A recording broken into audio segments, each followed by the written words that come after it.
Buenos días, estudiantes. Por medio de este clip de audio-video del área de ética y valores, les habla su docente Alma Barahona. El día de hoy vamos a cerrar nuestra temática del primer periodo de la siguiente manera.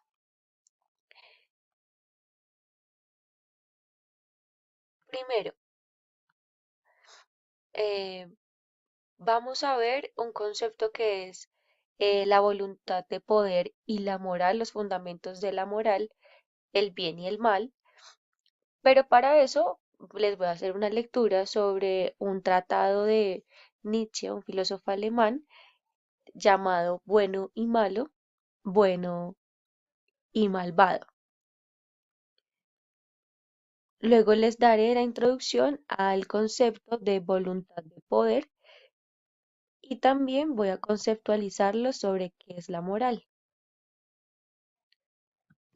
Recordemos que en nuestras clases hemos venido hablando de Enrique Dussel, quien nos plantea que el concepto de la ética tiene que entenderse como la puesta en escena de una ética crítica práctica, que las cosas que hacemos, las cosas que accionamos y agenciamos con nosotras mismas y con la otra edad sean verdaderas. Mm, Bueno, y que la ética también se concentra en la práctica de lo bueno y lo malo y por tanto al hablar de la moral, sobre todo debemos entender que lo bueno y lo malo que hacen parte de la ética son totalmente distintas al bien y al mal que le pertenece a la categoría de lo moral dentro de lo filosófico. Para adentrarnos en el fundamento de la moral, quiero remitirme a un filósofo alemán, Nietzsche, el cual escribió un libro titulado La genealogía de la moral. En la genealogía de la moral, él habla de la manera histórica con la cual se ha concebido el concepto de moral y allí él examina qué juicios morales hay en la sociedad, qué son nuestros juicios morales, de dónde vienen, quién inventó los conceptos como culpa, cuál es el origen de la moral y explica de dos formas la genealogía de la moral, es decir, la trayectoria de este concepto de una forma psicológica y otra histórica. Por tanto, vamos a ver grandes rasgos del primer apartado titulado Bueno y Malvado, el bien y el mal, y en el cual este filósofo nos pone a ver la moral como un campo en el cual se engloba lo que concebimos como lo que está bien y lo que concebimos como lo que está mal. Desde una pregunta, ¿cuál es el origen de la moral? ¿Cuál es su fundamento? ¿Cuál es su raíz? También nos lleva a preguntarnos lo siguiente. ¿Será que las normas morales están construidas por los conceptos de bien y mal? Suspicazmente, él comenzaría a entablar una relación etimológica, es decir, de la raíz de la palabra, con los conceptos mal y bien, y atendiendo a valores de la cultura vivencial para entenderlos, ya que residen en la moral y tienen carácter subjetivo, bien sea individual o colectivo, y desde luego brotando una manera particular de existir dentro de una sociedad que siempre va a tener en su espíritu colectivo, en su mentalidad colectiva, que si algo es verdadero para ellos, esa es la verdad en sí. Es decir, que la moralidad se va a heredar a partir del lenguaje y a partir de la sociedad, que concibe como verdadero esas normas morales. Observemos la siguiente cita. Originariamente, decretan, acciones no egoístas fueron alabadas y llamadas buenas por aquellos a quienes se tributaban, esto es, por aquellos a quienes resultaban útiles. Más bien, ese origen de la alabanza se olvidó, y las acciones no egoístas, por el simple motivo de que de acuerdo con el hábito habían sido alabadas siempre como buenas, fueron sentidas también como buenas, como si fuera en sí algo bueno. El ser Apolo buscando los cimientos del vocablo bueno, como todo lo que es estimable en el hombre. sea que como tal, la palabra bueno iba a referirse a todo lo que consideramos como estimable, lo que aceptamos. Acá nos están hablando de una serie de prácticas que tenía una sociedad em, que se consideran egoístas, se consideran actualmente egoístas también, pero como la historia le atributaba o le atribuía un concepto de bueno, como eso está bien hacerlo, entonces se empezó a olvidar que que eran acciones egoístas y por el simple motivo de que existía un hábito de considerarlas buenas, pues también se empezaron a sentir como algo bueno. Por tanto, observemos esta cita. Noble o aristocrático, en el sentido estamental, es el concepto básico a partir del cual se desarrolló luego, por necesidad, bueno, lo que significa bueno, en el sentido anímicamente noble de aristocrático. ¿Qué es alguien aristocrático? Que conforma las altas élites de una sociedad. De anímicamente de índole elevada, anímicamente privilegiado, es un desarrollo que marcha siempre paralelo a aquel otro que hace vulgar, plebeyo, bajo y acaben por pasar el concepto de mal. ¿Qué quiere decir? Que esta parte de privilegiados, desde un sentido estamental del Estado, son concebidos como buenos.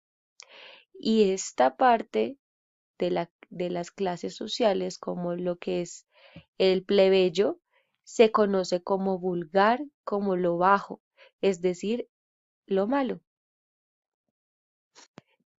El autor declaró entonces que la nobleza, como hemos dicho, es duradera y dominante en un sentido global y también radical, con una idea que consiste en ver a una especie superior dominadora en su relación con una especie inferior, es decir, con lo que va abajo, y este origen va también a hablarnos de lo que esa especie superior entonces es la buena y la especie inferior es la mala.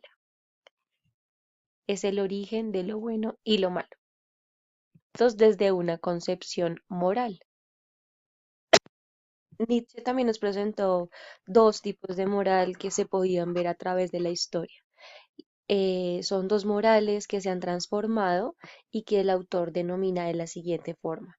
La primera es la moral del amo. La moral del amo es desarrollada por amos, por las personas que dominaban la sociedad, personas jefes, fuertes, sanos y libres, que ven que su propia felicidad es el bien. Por el contrario, el débil, el esclavo desde la moral del amo, se conectaba directamente con lo malo. O sea, para el amo, el esclavo se conecta con el concepto de mal. Por ejemplo, la venganza viene de una idea de la moral del amo, de yo soy superior y yo sí sé comportarme, por lo tanto puedo ejercer un castigo. Así que te haré un mal porque eres mi enemigo, algo así, lo cual cabe transformar y pensar más bien en una idea de venganza y no de justicia que ha eh, promovido la moral del amo con su venganza. La otra moral es la de el resentimiento o la moral del esclavo. Los esclavos, por su parte, sienten que son oprimidos. Ellos dicen ser los buenos y llaman al amo como los malvados. Esta moral es característica del judaísmo y el cristianismo.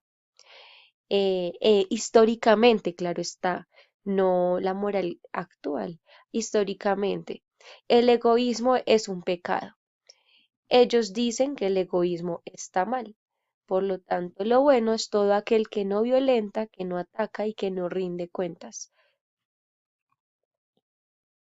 También retomamos la concepción de Hegel sobre el amo y el esclavo. Se puede hacer relación con los sujetos que por ser buenos son superiores y los sujetos que por ser malos son inferiores. O al contrario, los superiores son los buenos y los inferiores los malos. La idea de presentar estas morales para Nietzsche fue pensarse fuera del sentido común, emanciparse, crear una nueva escala de valores y nos invita a ver el vértigo de pensarnos más allá de lo establecido.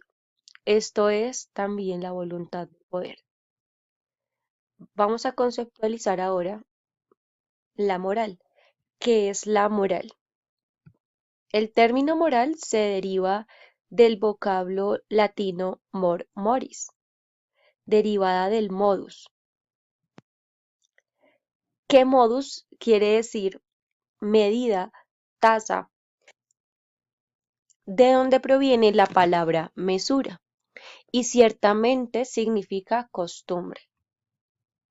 Los griegos, por su parte, estamos hablando de lo latino, pero los griegos, por su parte, usaban el término ethos para referirse a la reflexión sobre las costumbres como reglas o principios.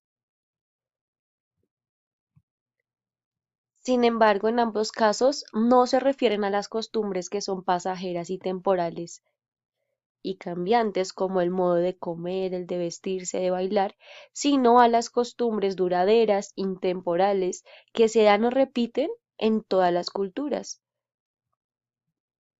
Como decir la verdad, respetar a las personas y sus bienes, es decir, no robar, pagar las deudas y demás.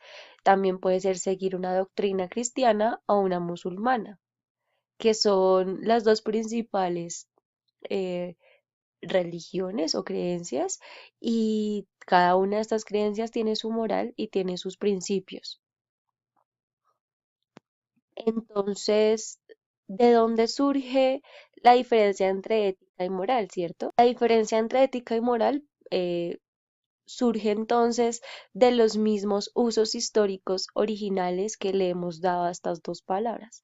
La moral es la práctica de los valores, que son, pueden ser buenos o pueden ser malos. Por ejemplo, decir la verdad es un acto o un hecho moralmente bueno, como mentir es un acto o hecho moralmente malo históricamente. La ética, en cambio, es el estudio filosófico de la moral, es decir, trata sobre los actos buenos y malos y explica por qué un acto es moralmente bueno o moralmente malo, dependiendo de cada sociedad. Por ejemplo, decir la verdad es un acto moralmente bueno porque fortalece la fe y confianza en las personas, evita el daño que se puede causar a sí mismo y a los demás, ayuda a corregir conductas y errores. Y de manera, estos dos términos que son totalmente diferentes nos van a ayudar a analizar como tal los comportamientos y costumbres de una sociedad frente a los valores, que se supone que puede ser algo que concebimos como individual, pero viene también con toda una carga histórica y cultural de la sociedad en la que estamos. Lo bueno y lo malo son conceptos con una serie de complejidades ligados al conocimiento etimológico que construye una serie de dinámicas en las que la sociedad actual se desenvuelve. Por tanto, no es lo mismo hablar de las normas morales a hablar sobre el por qué adoptamos esas normas morales. La idea de diferenciar la moral de la ética sería para primero entender por qué es tan importante analizar como seres humanos en un mundo que tenemos unas normas y principios morales y que por ello la ética no es superior a la moral, pues las morales se convierten en diferentes culturas y son heredadas y cada una tiene una práctica particular y por lo tanto la ética nos invitaría y nos permitiría reflexionar sobre la escala de valores morales que tenemos en la sociedad, que tenemos individualmente, pero sobre todo sobre cómo los estamos poniendo en práctica. Listo, chicos, eso es todo por hoy. Em, en el foro les voy a habilitar una lectura sobre los videojuegos y la relación que hay allí con la moral. ¿Qué pasa en los videojuegos cuando estamos empleando el personaje que no, que ciertamente no somos nosotros, sino un personaje inventado. ¿Qué pasa con las normas morales allí? Y les voy a compartir un video que nos va a hablar un poco sobre la voluntad de poder. Mil gracias.